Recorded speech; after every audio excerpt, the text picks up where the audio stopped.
L'auteur que nous recevons aujourd'hui et pour lequel vous êtes si nombreux a connu de graves problèmes de santé quand il avait 16 ans. C'est là qu'il a découvert, après des mois d'hôpital, l'envie d'écrire et de lire. 10 ans après, il publiait son premier roman. 10 ans encore après, parce que les dizaines comptent beaucoup pour lui, 10 ans encore après, il écrivait La Délicatesse, qui allait devenir un grand film, puis ensuite un énorme succès de librairie que vous connaissez bien. Entre-temps, Charlotte s'est imposée à tous, 500 000 exemplaires, une histoire incroyable, fantastique, qui a ému les lycéens, les jurys du Goncourt, puisqu'il était Goncourt des lycéens, prix Renaudot. Je vous demande de faire une ovation à quelqu'un qui est en plus une belle personne et qui est très fidèle à Nancy, malgré un agenda de fou. Je vous demande d'accueillir, d'applaudir et de faire une ovation à David Fuenquinos.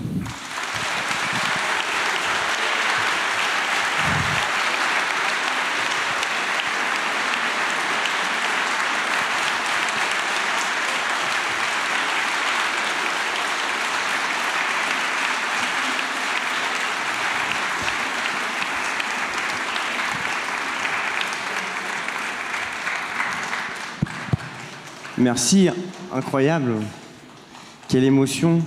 J'avais déjà vécu ça il y a quelques années quand j'avais fait une rencontre avec Françoise à l'Opéra. Il y avait aussi beaucoup de monde.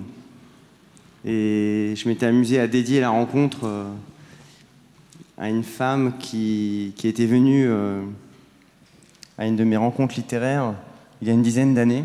Déjà un succès. À l'époque où j'avais très peu de succès. Et en fait, c'est une vraie anecdote. C'était en 2007 et j'ai fait une rencontre à la Fnac et il n'y avait qu'une seule personne présente. C'était cette femme et elle était là face à moi, j'étais un peu gêné. On a hésité à annuler le débat, finalement évidemment on l'a annulé.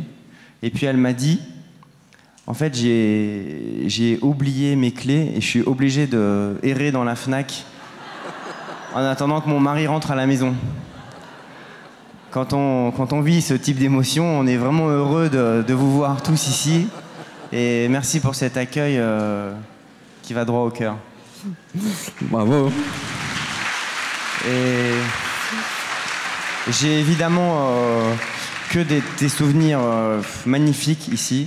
Je fais assez peu de déplacements en ce moment, mais il y a 2 ans, j'avais publié un livre vraiment très important pour moi. Tu l'as rappelé, Charlotte. Et c'est vrai que le livre venait de sortir. Et on avait fait une lecture...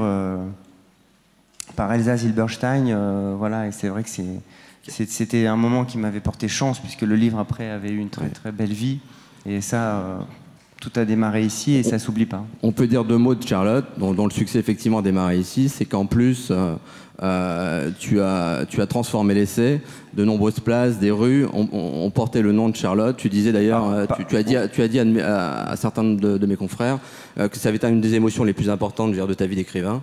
C'est qu'à un moment, on rende à Charlotte ce qu'on lui devait, notamment à Nice, je crois, où il y a une rue qui porte, ou une place qui porte son nom. Ou à Villefranche, hein, c'est ça, dans le sud de la France. Alors si on commence à parler de Charlotte, on est foutu. Hein. Voilà. Parce que moi, je vis tellement avec Charlotte que même quand j'ai sorti mon dernier livre, Le Mystère Henri Pic, j'ai fait toutes les radios, toutes les télés, et puis au bout de 2 minutes, je reparlais de Charlotte. Et mon éditeur m'a dit « Mais tu as un nouveau livre quand même !» Et c'est vrai que j'ai vécu pendant ces 2 dernières années des émotions très très fortes. T'as rappelé le Goncourt des lycéens, quand cette jeune fille m'a remis le Goncourt en me disant « Charlotte fait partie de ma vie ». Et puis c'est allé jusqu'à une très grande exposition à Nice, là où Charlotte a quitté sa vie et finalement 70 ans après, alors qu'elle était oubliée, revenir dans ce si beau musée Masséna, exposer ses œuvres, voilà, ça a été la consécration pour moi de tout mon travail, qui était vraiment que les gens découvrent l'œuvre de cette femme et qui était cette femme extraordinaire. Et là, bon, j'ai signé toute la matinée. C'est vrai que c'est tellement fort même les jeunes qui l'étudient au lycée ou qui me parlent d'elle, voilà, comme si elle faisait partie de leur vie.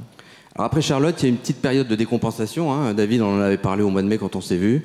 Il a fallu se remettre à écrire. Le poids de Charlotte était là, un poids assez sépulcral. Hein. Il a fallu se remettre à écrire. Et là, s'est imposée une idée de satire mi-bretonne, mi-parisienne.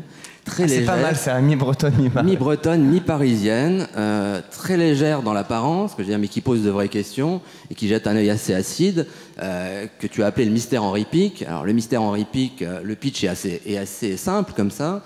David est parti de la bibliothèque Brotigan, cette bibliothèque, je veux dire, qui accueille les manuscrits refusés que les gens sont obligés d'aller chercher, d'amener eux-mêmes en personne. Voilà, et ça commence, et le livre commence sur un personnage qui va irriguer tout l'ouvrage, qui s'appelle Gourvec, qui est le créateur de la bibliothèque des manuscrits oubliés. Le livre s'impose aussi pour une galerie de personnages incroyable, avec un virage à 180 degrés. Je veux dire qu'on n'est plus dans le sépulcral de Charlotte, on est vraiment dans un polar, un thriller littéraire, éditorial, avec des croisements, beaucoup de couples, toujours, beaucoup de couples qui apparaissent, qui se défont, qui se refont dans l'œuvre de David. Comment est venue cette idée? Comment elle s'est imposée à toi? Et comment tu as articulé très méticuleusement toutes les parties et tous les chassés-croisés? Ah ouais, ok, il y a plein de questions. Hein. Alors, non, mais c'est vrai que, après Charlotte, tu as raison, je ne pouvais pas du tout repartir sur un projet. J'ai mis du temps et je n'avais pas spécialement ni l'envie, ni l'idée. Et puis, je suis tombé sur cette histoire incroyable de bibliothèque des livres refusés. Un endroit qui existe vraiment aux États-Unis où tous ceux qui écrivent, font des manuscrits, peuvent aller déposer voilà, le fruit de leur intimité, leur travail. Et moi, j'ai imaginé la version bretonne parce que j'avais envie que ça se passe vraiment dans le Finistère, puisqu'il fallait déposer en main propre son manuscrit. Donc, j'imaginais tous les gens qui traversaient la France pour aller à Crozon, petite ville qui, du coup, alors ce qui est incroyable, c'est que le livre a eu beaucoup de succès cet été, puis j'ai fait beaucoup d'émissions, j'ai parlé de Crozon et une belle consécration, j'ai reçu la médaille de la ville de Crozon. Dans le tourisme a explosé, j'imagine. Voilà, ce qui énerve beaucoup Catherine Cusset, parce que bon, elle est de Crozon et du coup j'ai piété un peu sur son territoire. Mais ce qui est très très drôle, c'est que du coup il y a plein de gens qui sont allés voir la bibliothèque de Crozon en pensant que c'était vraiment celle de mon livre et qui déposent des manuscrits. Donc en plus dans mon livre, évidemment, tout est une fiction. La bibliothécaire, elle a une relation un peu érotique avec un jeune homme, et du coup l'émission C'est à vous est allée la filmer. Elle était un peu gênée parce que elle s'était dit peut-être que les gens pensent que c'est la réalité. Et voilà, pour moi c'était très important. J'adorais l'idée d'écrire un livre sur la littérature, sur la bibliothèque, sur l'idée qu'on puisse trouver comme ça un manuscrit extraordinaire au cœur d'une bibliothèque particulière, et c'est ce qui va se passer. Puisqu'il y a une jeune éditrice qui est d'origine bretonne, donc elle passe toutes ses vacances voilà, en Bretagne, et elle entend parler de cette bibliothèque. Qui s'appelle Delphine, Delphine voilà. Despero. Elle y va avec son compagnon qui est écrivain, et un peu pour s'amuser au début. Parce qu'il y a toutes sortes de manuscrits improbables dans cette. J'en cite quelques-uns dans mon roman. Et puis elle tombe sur un texte qui s'appelle Les dernières heures d'une histoire d'amour, et elle est bouleversée par ce livre. Et elle fait une enquête, elle se demande mais qui a écrit ce livre. Elle découvre que c'est un certain Henri Pic, qui est mort 2 ans auparavant. Elle va rencontrer sa veuve. Elle découvre qu'il était pizzaiolo, qu'il avait apparemment jamais lu un livre, et écrire n'en parlons pas, à part les listes de courses, il n'avait jamais écrit. À part la liste de supermarché, c'est voilà, plutôt plus. Exactement. Et du coup, ça va intriguer tout le monde, cette vie mystérieuse, souterraine de création. Et le livre va être publié et va avoir un très grand succès.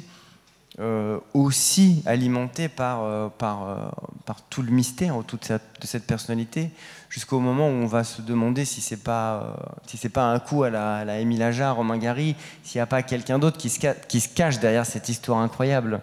On sent vite venir la supercherie littéraire, ou en tout cas le mystère. Ouais, le mystère s'installe. Ah oui, parce que je pense que c'est aussi probable, c'est possible qu'il ait écrit ce livre. Parce que moi j'ai été inspiré par l'histoire de Viviane Meyer.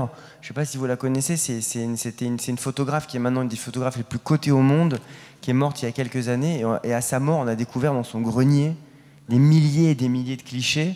Et c'est une artiste exceptionnelle, mais elle était babysitter, nounou. Elle n'a jamais voulu exposer, montrer son travail. Et j'étais fasciné à l'heure où on est comme ça en permanence.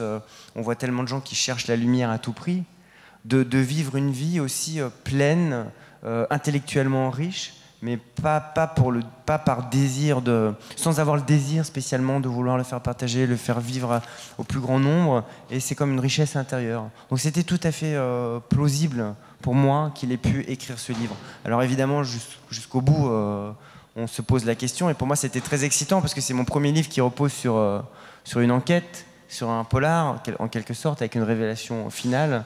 Et ça a été très jouissif de voir les lecteurs surpris par ce livre-là. D'ailleurs, on sent que tu prends beaucoup de plaisir. Hein. Je veux dire, il y a un petit côté petit poussé qui dépose ses cailloux en disant je vous emmène où je veux. Quoi, hein. C'est là le talent aussi de David Fuenquinos. Oui, un très grand talent. C'est être capable de passer de Charlotte, de passer de choses assez graves à quelque chose d'assez sautillant, dont on sent bien qu'il y a un peu de noirceur derrière. C'est notamment le monde de l'édition. Hein. Avec un certain culot, toi qui écris chez Gallimard depuis le début, tu convoques au Panthéon de l'édition Nora, des éditions Grasset, qui est l'éditeur d'Henri Pic. Hein, je veux dire, oui, je l'ai vu hier soir, d'ailleurs, il est content d'être dans mon livre. Hein. Alors pour moi, les gens ont beaucoup... Dans pas mal d'articles, on a parlé que c'était un peu une satire, ou que je parlais du milieu de l'édition. Pour moi, ce n'est pas du tout mon but. Ce qui était très très important pour moi, c'était que ce livre se passe dans un cadre réaliste. C'est pour ça que d'entrée, j'explique que cette bibliothèque, elle existe vraiment. Alors évidemment, je l'ai transposée en Bretagne, mais c'est tout à fait possible qu'un bibliothécaire breton ait eu envie de recopier cette bibliothèque américaine. Et donc, évidemment, tout mon livre et l'impact médiatique, c'était nécessaire que ça se passe dans une atmosphère réaliste. Donc on croise tout type de personnes qu'on connaît. Par exemple, la veuve d'Henri Pic, elle va passer chez François Bunel. Et Jacques Lang, après le succès du livre, va décider d'inaugurer la journée des auteurs non publiés. Plein de conséquences. À un moment donné, Frédéric Becbédé fait une chronique en disant « Henri Pic, c'est moi ». Et donc après, il m'a envoyé il n'y a pas très longtemps un texto en me disant « Merci de m'avoir fait passer pour un con dans ton livre ». Je me dis « Mais pas du tout ». Et donc pour moi, c'est un amusement sur toutes les conséquences qu'on voit en permanence. Sur l'absurdité aussi parfois de l'emballement médiatique. Et tu vas assez loin parce que sur la jaquette du livre d'Henri Pic, on met 32 fois refusé. Oui, alors c'est pas sur son livre, c'est un éditeur, l'éditeur d'Albin Michel qui existe vraiment, qui quand il voit un tel succès avec un livre qui a été refusé, ou en tout cas qui a été retrouvé dans la bibliothèque des livres refusés, il décide de chercher un auteur qui a été refusé partout et de le publier avec un bandeau, un roman refusé 32 fois. Et c'est vrai que le livre a un peu de succès, mais après il refuse son livre d'après, alors l'auteur ne comprend plus très bien pourquoi. Mais je suis certain que ça marcherait. Si on publiait un livre, là, au hall du livre, un auteur avec un bandeau, un roman refusé 32 fois, tout le monde l'achèterait. Parce qu'on aurait envie de savoir pourquoi ce livre a été refusé par tous. Refusé. Et donc on est capable maintenant d'être excité par des choses totalement absurdes.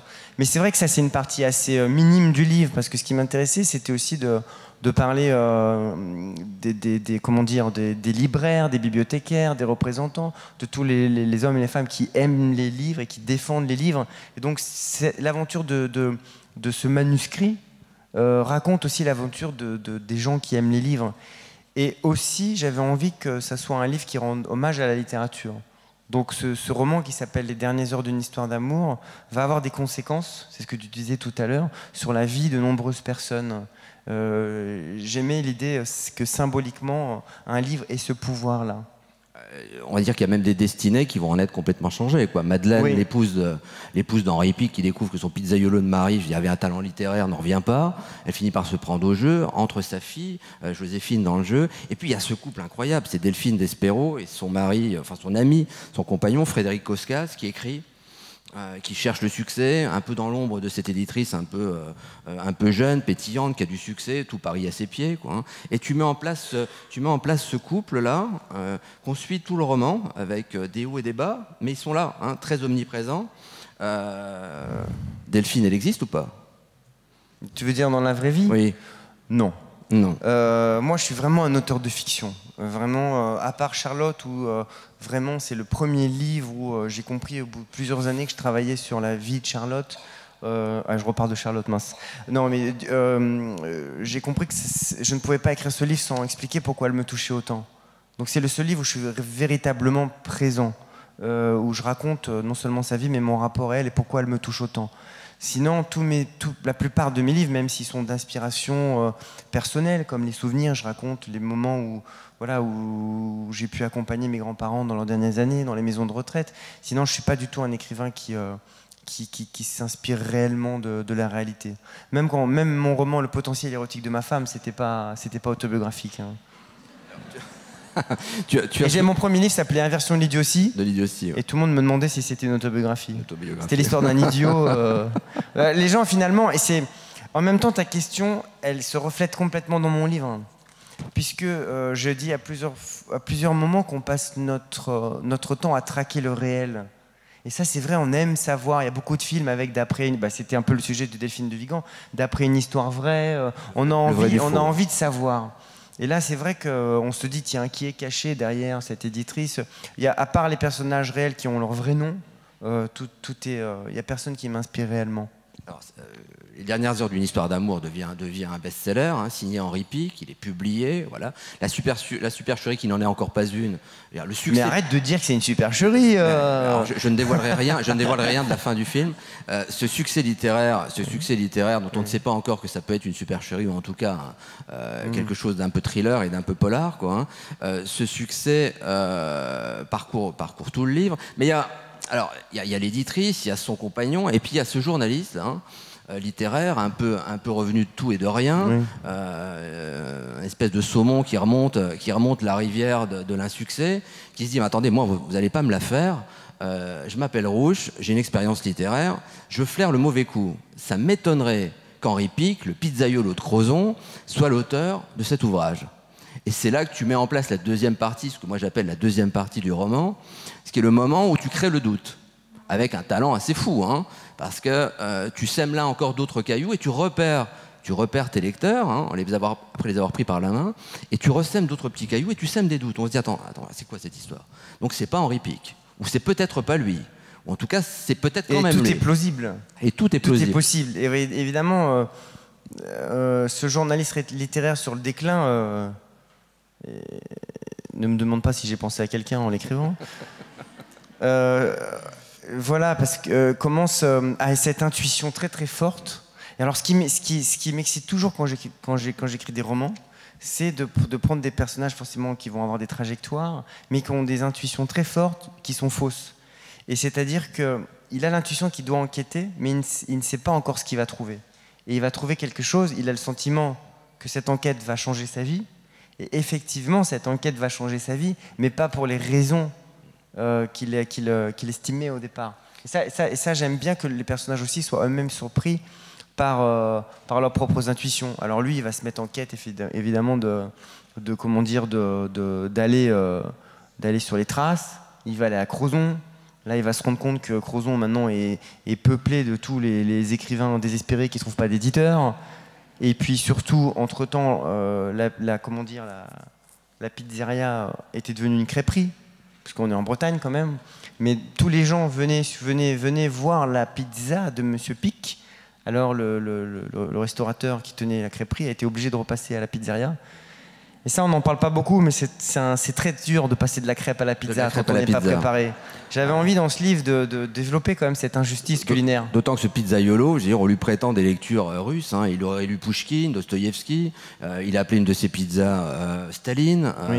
Une autre, je ne sais plus comment. Oui. Voilà quoi. Donc mais ça, c'est ça qui est intéressant. Oui. Parce que tout est possible dans le roman. Si on vous dit quelque chose, vous allez tout voir à travers le prisme. Et donc les gens trouvent dans la vie d'Henri Pic énormément d'indices qui prouvent cette possibilité-là. Et ils sont tous plausibles. Mais est-ce que c'est le fruit du hasard ou est-ce que c'est vraiment l'attitude d'Henri Pic ? Alors, je voudrais qu'on revienne à Jean-Michel Rouche. Alors, c'est l'ex-journaliste du Figaro, un petit peu déclassé. Alors, il n'est plus avec Brigitte. Ouais, je sens qu'il t'a parlé, ce personnage. Ouais, il m'a parlé avec Brigitte, sa compagne, qui supporte pas qu'il raille la carrosserie de sa Volvo. Voilà, la compagne de Jean-Michel Rouche, qui n'est pas un as du volant, a une Volvo. Oui. Et alors, cette anecdote de la Volvo, et ce gars qui part en Bretagne avec une voiture qui n'est pas à lui, avec sa compagne qui lui prête vraiment du bout des doigts et du bout des clés, hein, et qui part là-bas, évidemment, qu'est-ce qu'il fait? Il raille la Volvo, et là, il y a un moment d'angoisse en se disant, mais qu'est-ce que je vais lui dire en rentrant? Non seulement je suis un loser, non seulement je suis en train de perdre mon job, mais en plus je vais ramener une voiture complètement rayée, je ne peux pas la réparer, et c'est la fin de ce qui reste de notre histoire d'amour, cette bagnole. Vrai ou faux? Mais moi j'adore surtout mon petit Rouche.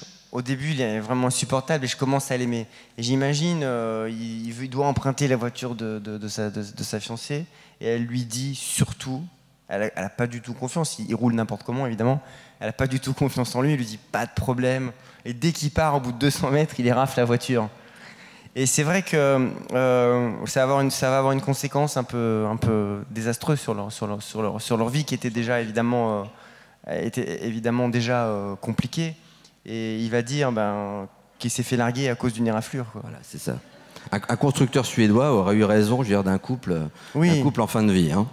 Et puis là aussi, il adore son impère. Alors il se souvient de tous les moments qu'il a vécu avec son impère. Et je fais tout le passé. J'adore l'idée qu'on puisse faire comme ça le passé d'un homme à travers un vêtement.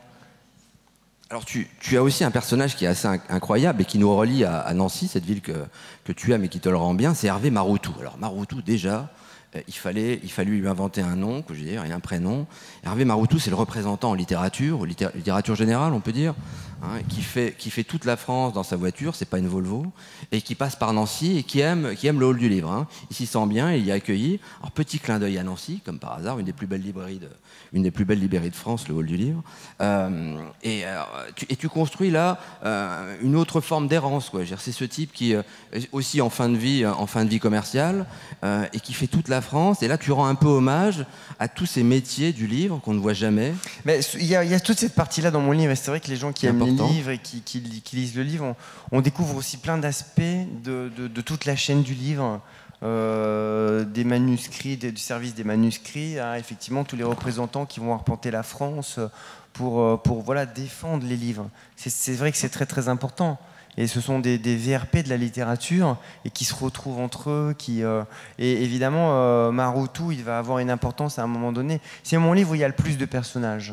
J'avais envie, voilà, que ce point de départ, finalement, qui va comme des vagues successives, va bouleverser la vie de nombreuses personnes. Et ça me permet de faire une galerie comme ça de tous ces portraits-là. Mais il est assez touchant, Maroutou. Mais c'est vrai que c'est très important, tu dis oui, il s'appelle Maroutou, bon, peu importe le nom. Mais moi, le plus important quand j'écris des livres, c'est vraiment de trouver le nom et le prénom du personnage. J'ai l'impression qu'on est souvent porté par notre prénom.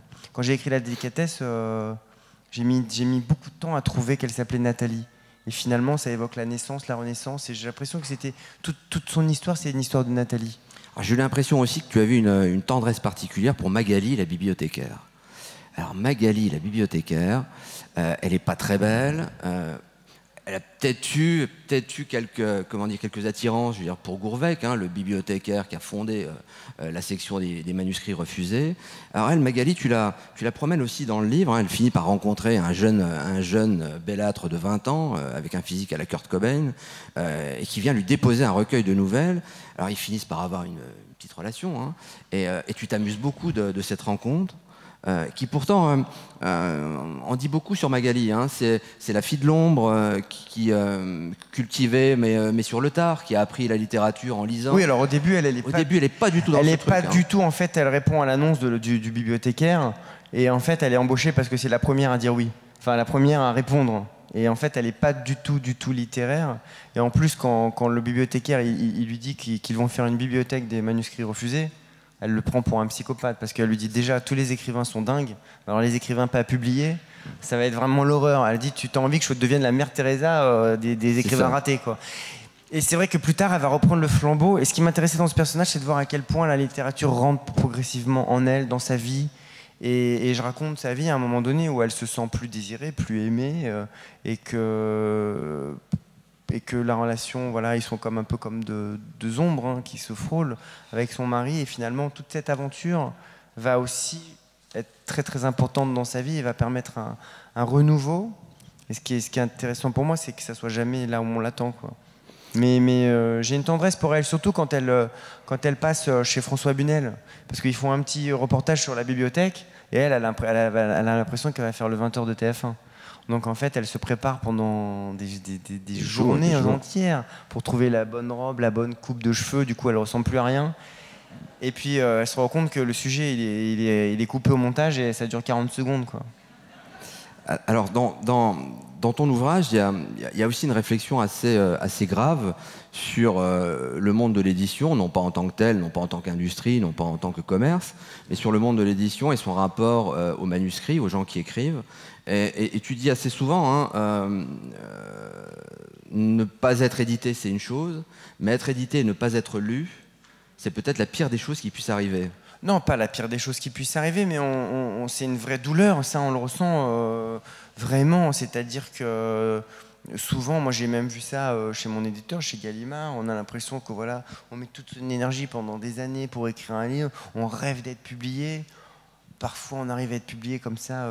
Je te donne l'exemple de Gallimard. On est publié chez Gallimard, on se dit ça y est, je suis un écrivain. Et puis le livre sort, il ne se passe absolument rien.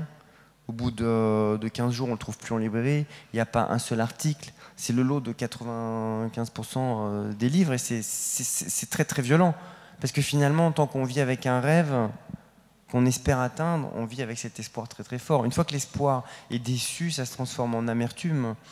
Moi, j'ai eu des livres qui n'ont pas vraiment marché, mais j'étais pas dans ce sentiment-là. J'étais toujours content d'avoir quelques lecteurs, de me dire que j'avais la chance d'écrire, de publier.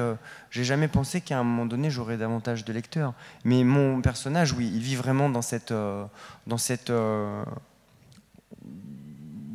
comment dire, amertume-là. Et puis, il se rend compte que c'est très très vain tout ça. Je suis sûr que dans la salle, il y a des gens qui écrivent, qui ne sont pas seulement des lecteurs, à tous ces recalés. On l'a très souvent ça. Moi quand je dédicace, c'est super. Hein. J'ai très souvent, moi aussi j'écris un livre, voilà. Alors les gens me racontent leur histoire, je leur dis que j'ai pas trop le temps, et puis parfois, raconter une histoire, ça n'a aucun intérêt. Imaginez Flaubert qui vient vous dire, bon alors j'ai écrit l'histoire, c'est une femme qui s'ennuie, et puis elle prend un amant. Je me dis pas, il a écrit Madame Bovary. Je me dis, bah oui, comme toutes les femmes, quoi. Il n'y a rien d'exceptionnel. Et donc, en plus, j'ai mon éditeur. Si vous avez des manuscrits, il y a Jean-Marie Laclaftine, mon éditeur. Il signe au hall du livre. Allez tous lui donner. Il faut y aller. Et c'est un très grand écrivain. À ces recalés ou à ces futurs recalés, tu leur dis quoi pour leur remonter le moral? Tu leur dis ne lâchez pas, gardez un cap. Non, je leur dis que l'écriture, c'est avant tout quelque chose de nécessaire, d'organique, de vital. On n'écrit pas en pensant que... Pour moi, ça reste toujours... C'est une chance inouïe que je mesure chaque jour, de pouvoir avoir la chance de vivre de ce que j'aime, d'être beaucoup traduit, de voyager, mais ça n'a jamais été mon énergie à 16 ans quand j'ai commencé à écrire. Je me suis dit, l'écriture, c'est nécessaire. J'ai besoin des livres pour m'accompagner dans la vie. J'ai besoin d'écrire pour exprimer ce que je ressens. Mais j'ai jamais vécu les étapes en pensant à ce qui s'est passé par la suite. J'ai même pas commencé à écrire en pensant qu'un jour, j'allais envoyer un manuscrit en espérant être publié. C'était ma passion, l'écriture. Tout comme j'ai fait des études de musique, j'étais guitariste, j'étais heureux de jouer de la musique sans penser que je serais Paul McCartney. Donc c'est quelque chose qui doit nous nourrir. Et donc moi, je trouve ça toujours merveilleux, même quand je vois les jeunes. J'ai fait beaucoup de lycées avec le concours des lycéens et ceux qui écrivent. Et voilà, c'est une forme d'expression qui est belle, qui est puissante. Concours des lycéens, dont on rappelle qu'il est sorti en folio, hein, je crois que c'est au mois de mai. Oui, Charlotte. Ouais. Charlotte, qui est déjà un succès, mais qui en plus maintenant va être à la disposition de tous les enseignants. Hein, je dirais, et qui, comme le rapport Brodeck de Philippe Claudel, je veux dire, devient un espèce de monument pour les enseignants qu'ils travaillent avec leurs élèves.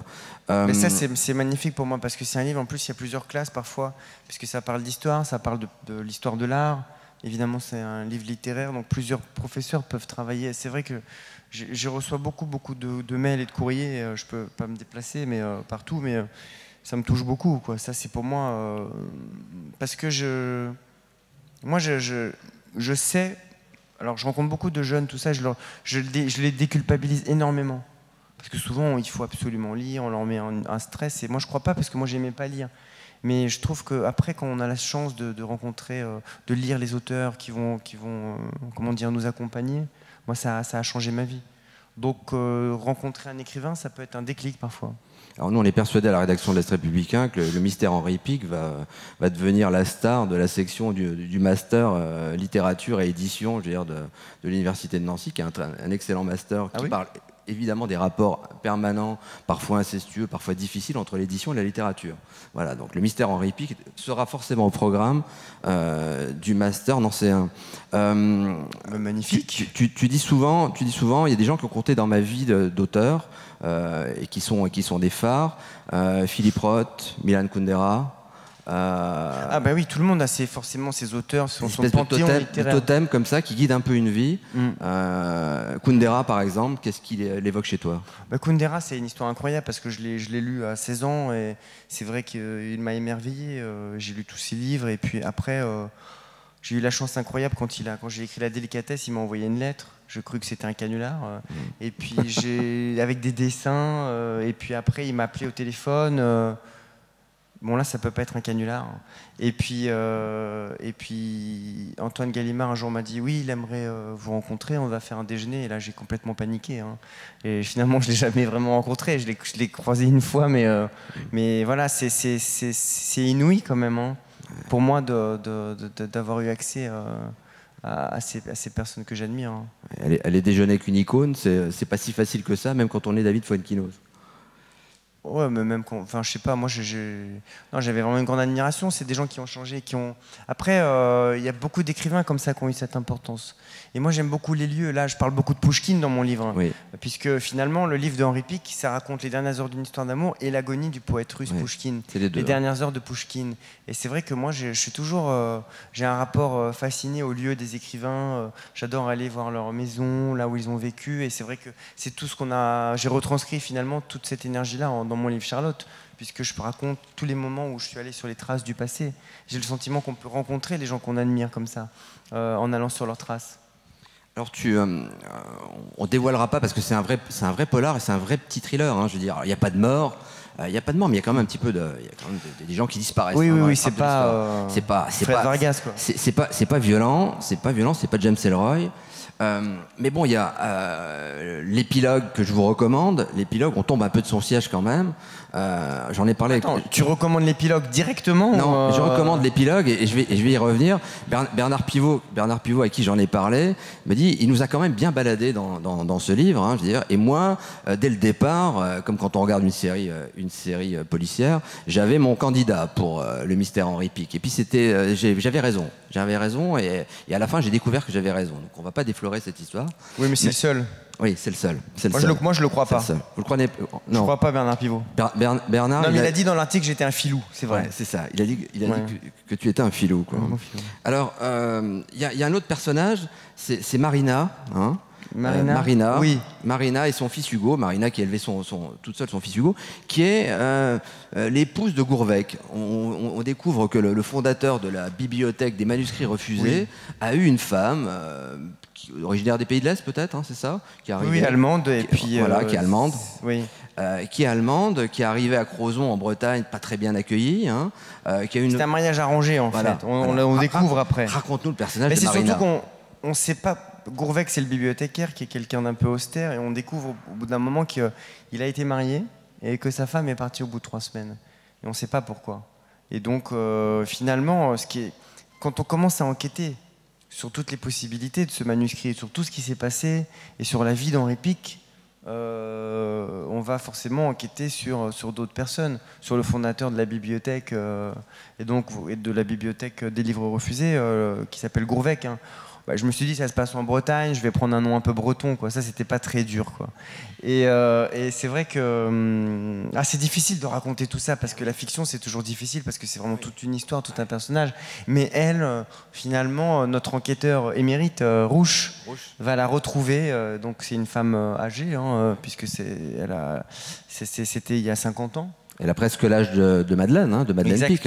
Exactement. Et donc elle va lui révéler certaines choses. Et donc je peux pas vraiment. Mais non, on peut pas dire ce que va révéler Marina, mais en tout cas, on comprend que dans les dernières heures d'une histoire d'amour, Marina, elle est pas très loin, quoi. Elle est. On comprend surtout, et c'était ce qui était très très beau, c'est un peu pas comme sur la route de Madison, mais qu'il y a quelque chose parfois qui fait que on rate des moments importants d'une vie. Et quand on les regarde après coup, on se rend compte qu'on avait toutes les possibilités pour réussir ce qu'on a raté. Il y a comme ça on vit parfois avec cette amertume qui traverse les années, sans qu'elle soit plombante ou désespérante. Mais on se rend compte que souvent les grands moments et les importances d'une vie se jouent à rien. Alors, et pour elle va découvrir aussi des choses qui vont à la fois l'attrister et se rendre compte que finalement, comment dire, parfois ça a une valeur que les choses auraient pu exister. comme si potentiellement, même si ça n'a pas été la réalité, on sait qu'il y avait un sentiment ou qu'il y avait quelque chose qui était au rivage d'exister. Et c'est important aussi, ça. Même si on a raté les choses, on sait que ça aurait pu exister. Alors là, on se dit c'est hyper sinistre. Hein, ouais. Ah oui. Non, non, non. C'est plus drôle que ça, hein, le mystère Henri Pic. Oui, et puis surtout, moi, après, on n'aime pas mes livres, mais j'essaie d'avoir une énergie, comment dire... Justement, j'ai envie de voir toujours ce qui peut être intéressant et ce qui peut être beau dans chaque situation. Et donc, y compris dans cette part de l'échec ou cette part de l'ombre, ou cette part de ce qu'on a pu rater, il y a une façon aussi de la comprendre et de la faire revivre d'une certaine manière par le fantasme ou par le rêve. Alors toi qui es musicien, on connaît des artistes qui font le même album tout le temps. Ouais. On connaît des écrivains qui tissent la même trame et c'est fait partie aussi de la fascination qu'on peut avoir pour eux. Hein. Tu as la particularité dans le monde littéraire français d'être capable de prendre des virages très vite, de prendre des risques. Hein. Après Charlotte qui est un peu sépulcrale, je veux dire, le mystère Henri Pic, c'est assez gonflé, pour pas dire un peu culotté. Oui, alors c'est relatif comme risque, mais en tout cas, c'est vrai que moi, je suis très très heureux de voir que les lecteurs me suivent, alors que j'emprunte parfois des chemins différents. Évidemment, pour Charlotte, qui était un livre qui n'avait rien à voir avec les précédents, ça a été vraiment le cas. Mais là aussi, j'explore une nouvelle veine. Mais ce qui est intéressant, c'est aussi de garder son énergie. Mais d'une manière générale, moi, j'ai toujours été guidé par ce que je ressentais, donc j'ai évolué. J'ai évolué, donc mes livres ont évolué. Par exemple, je me sens pas du tout proche de mes premiers livres. Et je les aime pas du tout. D'ailleurs, les libraires, là, ils les commandent. Et à chaque fois que les gens veulent acheter un de mes premiers livres, je leur dis non, non, non, non. Je vous conseille pas. Et là, en général, quand c'est une femme, elle dit je vais quand même le prendre. C'est très, très bizarre, cette psychologie, mais j'adore ça. Ouais. Mais moi, je me sens... C'est pas que je les aime pas, en fait. C'est que je me sens pas du tout proche. Je suis plus proche de mes livres récents. Alors... je suis très attendu en bas. Oui, c'est la fanfare et le fan club de David Fuenquinos.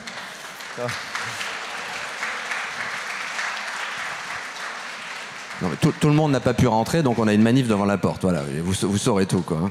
Alors, la question qu'on se pose, c'est s'il y a autant de manuscrits qui sont refusés chaque année, c'est qu'à un moment, ils doivent être un peu mauvais, non? Ou alors, c'est que les éditeurs n'ont pas de flair. Explique-nous un peu. Les éditeurs n'ont pas de flair. Je raconte, je parle à un moment donné de tous les grands ratages de l'édition dans mon livre. Enfin, certains grands ratages, c'est évident qu'à partir du moment où c'est un regard humain, personnel, comment dire, subjectif, qui est face à un manuscrit, il y a énormément de ratages. Y compris, parfois, on ne peut pas savoir qu'un livre va toucher les gens. On peut pas, même si qualité littéraire, parfois, c'est difficile. Donc, évidemment, je cite Proust, qui a été malmené par Gallimard avant d'être comment dire, repris par Gallimard. Mais il y en a plein d'exemples comme ça. Je crois vraiment qu'on peut passer à côté. Peut-être moins maintenant, avec toutes ces possibilités de mettre son texte sur les réseaux sociaux, mais en même temps, on n'a pas d'exemple qui... l'édition traditionnelle reste quand même très importante, mais je crois vraiment qu'on peut ne pas publier un livre qui a une valeur, tout comme on peut publier de mauvais livres aussi. Alors, tu as connu des périodes où l'on écrit, qu'on n'a pas de lecteur, avec personne à ses dédicaces, tu en as parlé, quoi, hein, avec des livres introuvables aussi en librairie. Je crois d'ailleurs dans le livre, il y a cette scène, quoi, je veux dire, où il cherche l'écrivain. Il cherche. Oui, alors ça, c'est pas du tout personnel, parce que moi, je n'osais pas aller dans les librairies. Je me disais, oh là là, s'ils me reconnaissent, ils vont se dire, tiens, c'est l'écrivain qui essaie de voir s'il y a son livre. Mais lui, oui, il rentre dans les librairies, et puis il se rend compte qu'il est sous un rayon, que... Enfin bon, c'est une humiliation douce quand même, mais quotidienne. Mais oui, ça c'est le personnage, c'est le personnage. Alors il y a des formules aussi sympas, hein. J'ai un moment. Mais t'as aussi toujours, tu sais, tous les amis ou les proches qui vont en librairie et qui mettent ton livre devant, quoi. Et là, ils se disent, oh là là, il y a quelqu'un de la famille de Fuenquinos qui est passé par là. Est-ce que tu peux nous dire deux mots de Richard Brautigan? Parce que moi, je l'ai découvert un peu avec ton Richard Brautigan, c'est un écrivain américain culte des années 60-70 qui, un peu après les dernières années de sa vie, ont été difficiles, un peu tombé dans l'oubli. C'était quelqu'un, un peu de la génération beatnik, tout ça. Mais moi, je ne l'ai pas beaucoup lu, hein, Richard Brautigan. C'est pas du tout un écrivain que je connais bien. C'est en lisant un de ses livres que j'ai découvert cette histoire de la bibliothèque des livres refusés, et c'est parti de là. Donc forcément, j'ai raconté dans mon livre d'où vient l'idée, comment je l'ai découverte.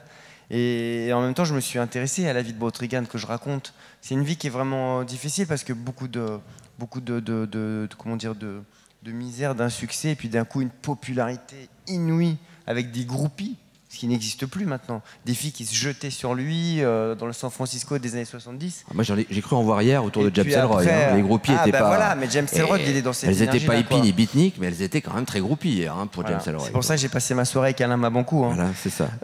Et donc après, qu'est-ce qui s'est passé? Il a été progressivement oublié et bon, il s'est suicidé en 1984. Donc voilà, après moi c'était important d'en parler par rapport à l'idée. Oui. Parce que ce qui est superbe, c'est que cet écrivain américain en 1961, il écrit cette histoire, ça s'appelle L'avortement, c'est une histoire d'un road trip comme ça d'un couple. Et puis le bibliothécaire, c'est lui qui pense à la bibliothèque des livres refusés, un endroit où on pourrait accueillir voilà, tous les manuscrits, tous ceux qui ne trouvent pas preneur, c'est ce que je disais tout à l'heure. Et c'est après sa mort qu'il y a un de ses fans qui a créé cette bibliothèque en hommage à Baudrillard. Et voilà. Et après, je tombe dessus et moi maintenant, j'aimerais bien qu'il y ait des gens, je disais tout à l'heure, qui déposent leurs manuscrits à Crozon. Et d'ailleurs, j'ai reçu la médaille de la ville. À Crozon. Voilà. Est-ce que le tourisme en Bretagne et à Crozon, je veux dire, va devoir beaucoup au Mystère Henri Pic? Énorme. Alors, bientôt, il va y avoir la plage Fuenquinos. Hein, le pourcentage, oui, d'ailleurs, oui, c'est incroyable. Hein. Mais c'est pour ça qu'il n'y avait personne cet été à Nancy, enfin tout ça dans toutes ces villes. Ils étaient tous en Bretagne, sur la trace d'Henri Pic. C'était the place to be, quoi. Non, mais alors le truc très drôle, c'est que moi, je connais très peu Crozon. Alors j'ai dîné avec Catherine Cusset hier, elle me dit oui, mais tu parles de cette ville, mais tu dis n'importe quoi. C'est sa ville, elle était énervée. Je dis ça, on s'adore et on riait beaucoup de ça. Moi j'ai ma première fiancée qui avait une maison là-bas et j'ai passé un été en 97. J'ai commencé à écrire pendant tout cet été-là et c'est vrai que voilà, parfois les lieux, on n'a pas besoin d'aller on les ressent, quoi. Donc, Deux mots et on pourra peut-être passer le micro au public, mais vraiment très vite pour une question ou deux, pas plus. Comment tu écris? Alors moi j'ai découvert que tu proposais une première trame et qu'ensuite, selon l'accueil de ton éditeur ou selon l'accueil autour de toi, tu gardais pas, ou tu réécrivais complètement. Et qu'il y avait une forme de plaisir, pour pas dire de petite jouissance littéraire, à réécrire ensuite en permanence. Oui, en sachant que tu écris dans l'avion, dans le train, enfin que les transports pour toi c'est absolument pas un problème.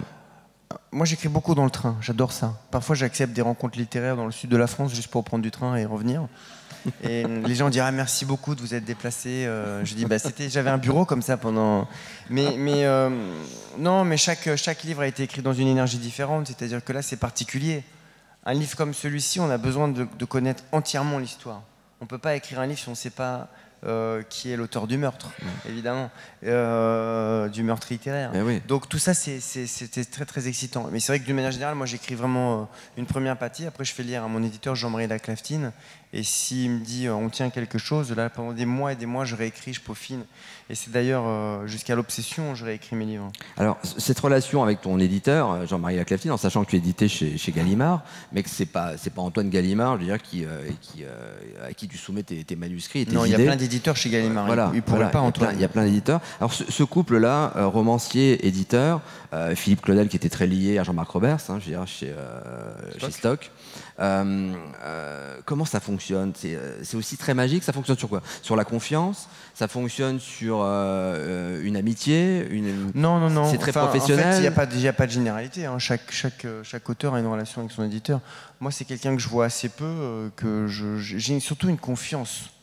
Après, surtout quand vous commencez à avoir du succès, il y a beaucoup d'éditeurs, vous leur envoyez le bottin, ils vont vous dire c'est formidable, hein. Ils vont vous le publier parce qu'ils savent que ça va se vendre. Moi j'ai vraiment confiance, c'est-à-dire que Jean-Marie va me dire et j'ai vraiment notre relation n'a jamais changé, et quand je lui fais lire Charlotte, je me dis mais c'est tellement différent dans la façon d'être écrit, c'est son enthousiasme et le fait qu'il décide de mettre à la rentrée littéraire et qu'ils aient vraiment aimé le livre qui m'a poussé à me dire je peux le publier, ce livre. Donc c'est important d'avoir simplement le regard de quelqu'un en qui on a confiance. Il ne faut pas oublier que c'est quelqu'un qui a changé ma vie, parce que moi j'ai envoyé mon premier manuscrit par la poste et c'est lui qui est tombé dessus, et d'ailleurs on a retrouvé 10 ans après, on m'a la note de lecture, la note de lecture, un journal l'a retrouvé et il avait écrit c'est foutraque, c'est bordélique, mais ça vaut le coup d'essayer. Et donc parce que c'est un livre qui a été refusé partout. Et donc c'est incroyable parce que c'est cet homme. Et puis après, bon, il y a eu des années avec des livres passés inaperçus, parfois difficiles. J'ai changé d'éditeur, je suis revenu. Et c'est vrai qu'il y a 2 ans, quand j'ai eu le prix Renaudot et qu'on a fait un dîner chez Gallimard, c'était beau parce que c'était une histoire collective. 15 ans ensemble, on avait vécu des hauts, des bas. Et puis c'est quelqu'un que, en plus, j'apprécie en tant qu'écrivain. Hein, je crois qu'il signe aujourd'hui. Son dernier livre est très beau. Alors, quand on s'est vu au début de l'été à Nancy, où tu m'as dit je viendrai à Nancy quoi qu'il arrive, même si l'automne est très chargé, je ne manquerai pas le livre sur la place. Tu m'as dit je pourrais aussi te dire quelque chose, c'est que le mystère Henri Pic va déboucher sur un film ou pas? Ah oui. Alors, il vient avoir. J'ai pas mal de livres là qui vont. Enfin, le mystère Henri Pic, oui, ça va sûrement devenir un film. Ouais. 2017. Alors. Mon frère et moi, on a vraiment décidé, après La Délicatesse, qu'on a tourné à 5 ans, de ne pas refaire un second film qui soit lié à un de mes romans. Donc c'est pas moi qui vais le faire, mais c'est Rémi Besançon qui avait fait Le Premier jour du reste de ma vie, et ça je suis très content, c'est quelqu'un que j'aime bien. Et puis quand les souvenirs... Pourquoi Attends, question bête, pourquoi se dire entre frères, après le succès de La Délicatesse, on fera plus rien ensemble? Ah si, là, on va tourner notre prochain film. Ah bon? Ah non, on va tourner, mais on veut pas refaire un deuxième film adapté d'un de mes romans. Adapté d'un de tes romans. Donc les souvenirs, c'est Jean-Paul Rouve qui l'a fait, j'ai écrit le scénario. Ça a été vraiment une aventure magnifique avec Jean-Paul. D'ailleurs, on a écrit son prochain film. Et c'était magique de faire... En plus, le livre, il est sorti en... Le film, il est sorti en janvier 2015. Et on a fait toute la tournée, à l'automne. On était venu à Nancy en novembre, et en même temps, moi, j'avais Charlotte qui venait d'avoir le concours des lycéens. Donc, je passais des rencontres littéraires où je parlais de Charlotte Salomon, et puis je rejoignais Annie Cordy pour la promo du film, qui était tout le temps incroyable, pleine de vie, drôle. Et ça, j'ai adoré cette période qui était totalement surréelle aussi pour ça. Et nous, on tourne là, on tourne bientôt. On tourne notre second film en janvier. À Crozon? Non. Non, à Paris. Et c'est donc un scénario original, et ça sera avec Karine Viard en rôle principal. Donc on est en train de préparer ça, et on cherche sa fille, une danseuse de 18 ans. Donc si vous connaissez, on va trouver ça dans la salle, une danseuse de 18 ans qui peut être la fille de... On en invite déjà énormément, on est en plein de casting. Et puis c'est super parce qu'on se retrouve tous, l'équipe du film, et puis pour un écrivain... qui est quand même souvent dans la solitude, je suis très heureux de repartir avec mon frère dans... Alors le cinéma, c'est quoi? C'est une autre respiration? C'est une autre façon de voir les choses? Non, c'est une galère. D'accord. C'est une chance inouïe de faire un film. Il faut d'abord trouver des sous, d'abord il faut un bon scénario, il faut trouver des sous, c'est ça? Ça dure 2 ans. 2 ans, et puis on est en charge de tellement de choses, et on doit... Parfois je me dis, mais qu'est-ce que je fais là-dedans? Je vais retourner dans mon lit et écrire, ou dans mon train à écrire, et puis en même temps c'est merveilleux, quoi. Donc c'est plus qu'une respiration, parce que c'est 2 ou 3 ans de travail, hein. Mais c'est collectif. Et ça, c'est magnifique. Et moi, j'ai cette chance. Il y a Karine Viard, mais il y a d'autres actrices que j'aime beaucoup qui vont être dans le film aussi, et acteurs. Et pour La Délicatesse, ça a été merveilleux de travailler avec Audrey Tautou, François Damiens, Émilie Simon à la musique. Voilà, c'est aussi une chance inouïe de pouvoir... Et puis une très belle bande-son, hein, oui, dans La Délicatesse. C'était mon rêve qu'elle fasse la musique, et je ne la connaissais pas. Donc voilà, c'est aussi magnifique Moi, je reste émerveillé par les gens talentueux que je rencontre. Et donc je suis assez heureux, mais très, très... c'est un peu stressant, quoi. Parce qu'un livre qui fait un bide, c'est assez inaperçu.